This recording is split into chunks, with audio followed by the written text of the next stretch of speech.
teaching online itself was a full-time job, and obviously teaching in a classroom is a full-time job, but we're just making it work. Davis is using a break in the training to finish up a presentation for her kids on how this year will be different.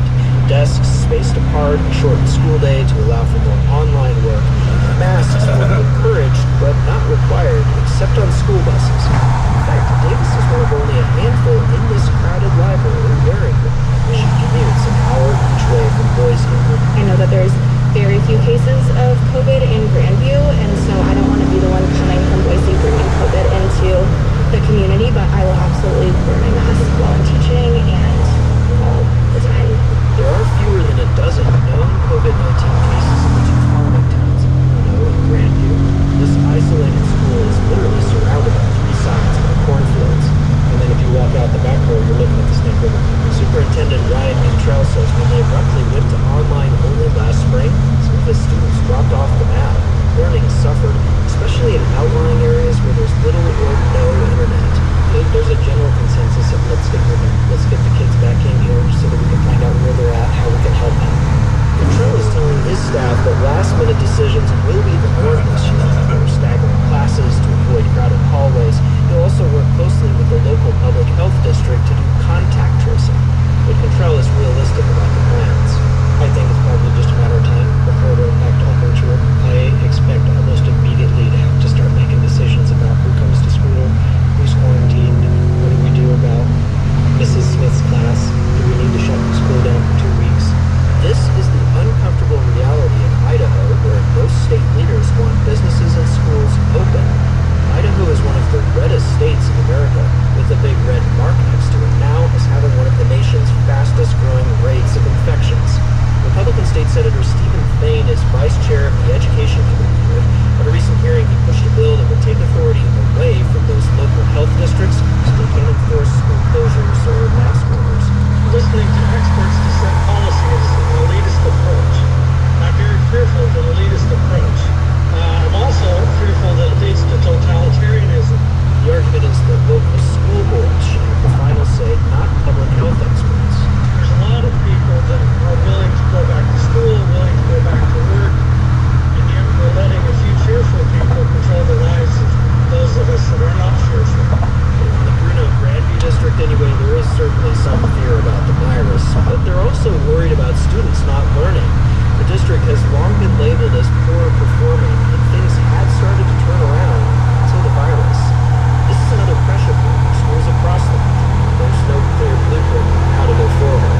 For now, here's what third grade teacher Maya Davis is planning to do. I'm hoping, that I can keep myself safe and keep my classroom clean and teach my kids as much as I possibly can. I actually, on Monday, am going to have my whole classroom Zoom with a doctor. A friend who's a doctor who's treated patients with the virus and talked to the kids about how they can protect themselves and their families.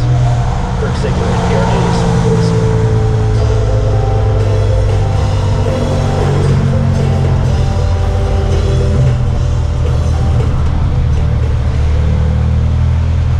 This is NPR News. And this is WHYY.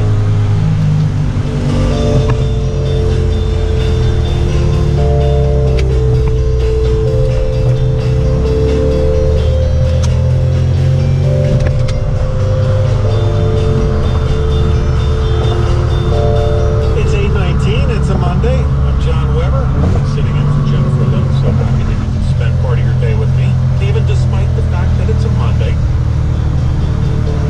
The Democratic National Convention begins tonight, and former Ohio Governor John Kasich, a prominent Republican, has been asked to speak. The party doesn't have to be your master. You can feel free to cross the aisle and vote for somebody else. In fact, it's what being American is all about. We'll hear more from Kasich coming up in minutes. It's going to on WHYY.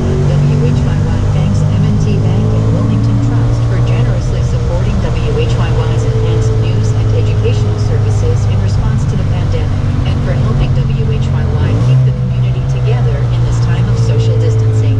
On the next Fresh Air, a gripping inside look at the Trump administration's crackdown on immigration. Filmmaker Shaul Schwartz and Christina Fangio had unprecedented unprecedented access to immigration enforcement officers and immigrants they detained for 2 years. The result is the 6-part series Immigration Nation, now available on Netflix. Join us. This afternoon at 3 and again tonight at 7 on WHYY.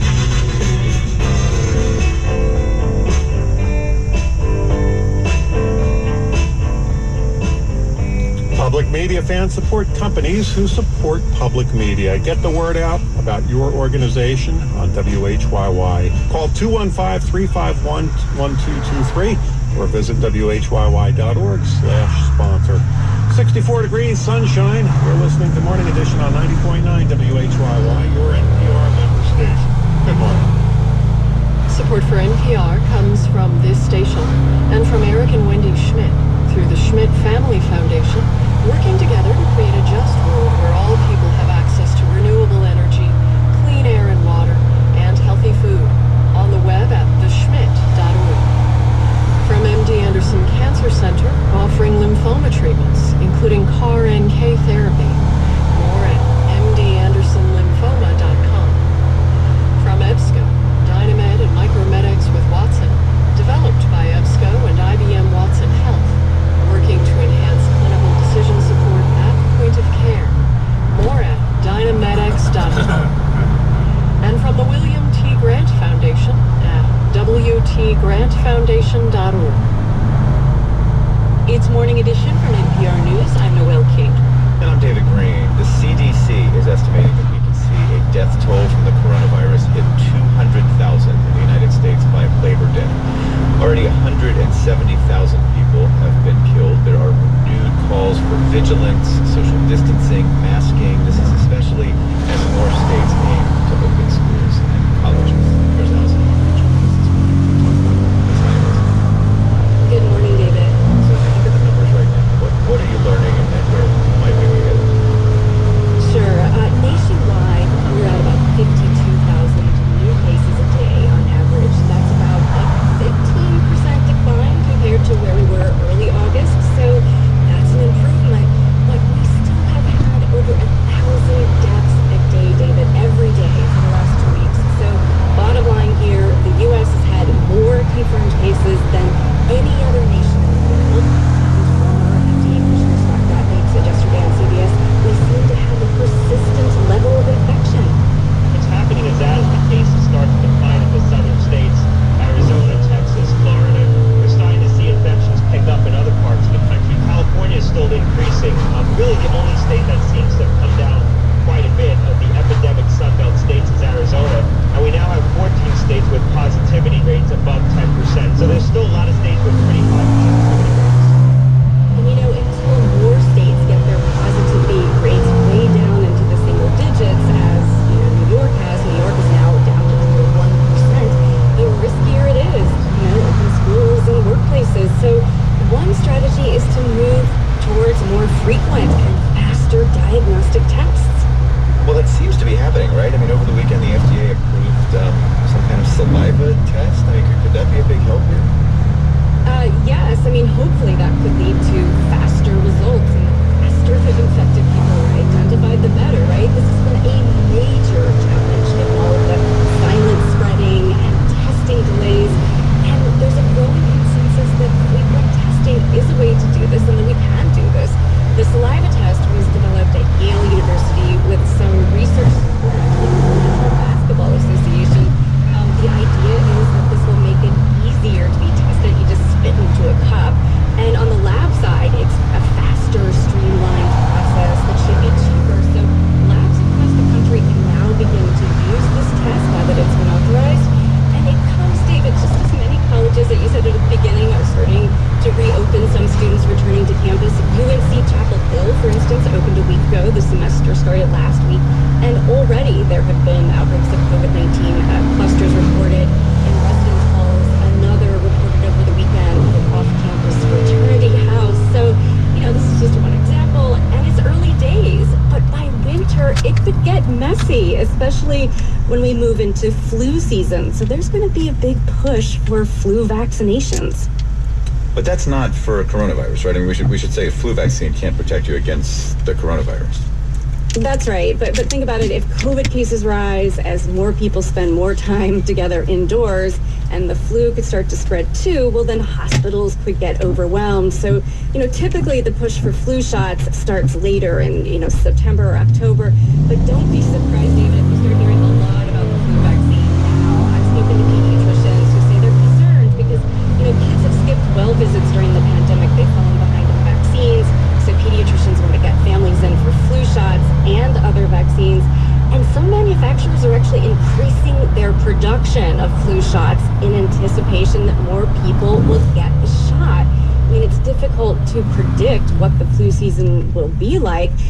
If everyone is doing their part, social distancing and masking, well, then flu cases could be lower. That seems to have happened in the southern hemisphere where the winter is just now ending. It was a lighter flu season in countries including Chile, New Zealand, and Australia. I guess this is an important reminder here that some of the same behaviors that help us prevent coronavirus, washing hands and keeping your distance and all of that can really help prevent the flu as well. That's right. And people are probably so tired of hearing it, but that's what we have to keep doing. It's important to point out if you do get symptoms, you want to know which thing you have. You want to know, do you have the flu? Do you have COVID? Obviously, if you have flu, you could take some medicines. It's important to know. A company called Cepheid has created a new test that can distinguish between two types of flu, the coronavirus and RSV, another respiratory virus, all in one test.